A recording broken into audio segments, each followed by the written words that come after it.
ازاي تاخد براءة في ايصال الامانة؟ اول حاجة هنتكلم عليها النهاردة هي بيتكتب ايه في ايصال الامانة. بيتكتب في ايصال الامانة 3 اطراف: الدائن والمدين والطرف الثالث.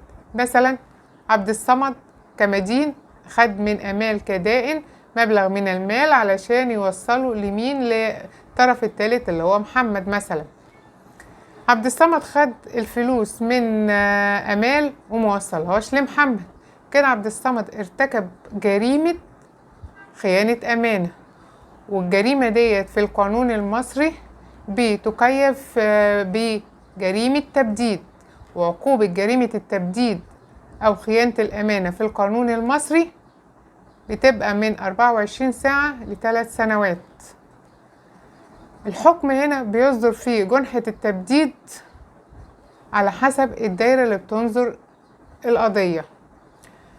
يعني مثلا في بعض الدوائر بتدي أحكام بسيطة، ممكن الحكم يوصل لأسبوعين أو شهر، وفي دوائر شديدة بتدي أحكام ممكن توصل مثلا لسنة أو 3 سنوات اللي هو الحد الأقصى. وكمان الحكم هنا بيبقى مرتبط بالمبلغ اللي مكتوب في إيصال الأمانة. اتجاهات القضاة زمان في إيصال الأمانة كانوا بيقولوا اللي بيمضي إيصال أمانة على نفسه ما يلومش غير نفسه، وكان الأحكام اللي بتصدر فيه جنحة إيصال الأمانة لو أنت ما سددتش المبلغ اللي موجود في إيصال الأمانة دايما الأحكام دي كانت بتصدر بالإدانة. أما دلوقتي القضاة اتغيرت اتجاهاتهم في إيصال الأمانة على بياض، بيدوا براءة في إيصال الأمانة على بياض. معقولة يا أستاذة إيه الكلام اللي انت بتقوليه ده؟ تعالى أقول لكم إزاي. أحكام محكمة النقد قالت إن إيصال الأمانة الموقع على بياض لا يصلح لإثبات المديونية ولا يدل على صحة وجدية سبب الالتزام. انت بتوقع إيصال أمانة على بياض للدائن، وبعدها الدائن بيقوم باستكمال كتابة البيانات الناقصة في إيصال الأمانة وبيرفع ضدك جنحة تبديد.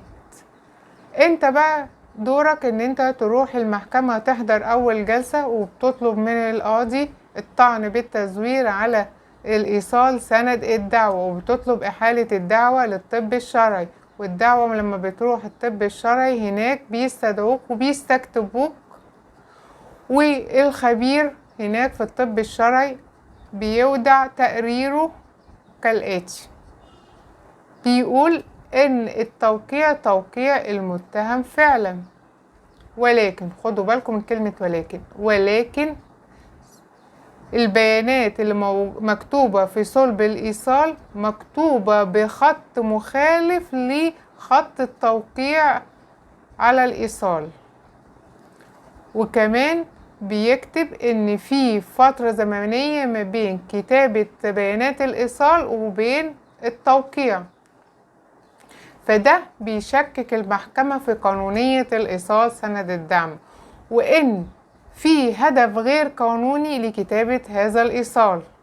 هنا بقى بيجي دور محاميك، بيدفع بانتفاء ركن التسليم، والمحكمة بتحكم ببراءة المتهم من التهمة المنسوبة إليه، وبكده بتقدر تاخد براءة من إيصال الأمانة اللي انت وقعت عليه على بياض.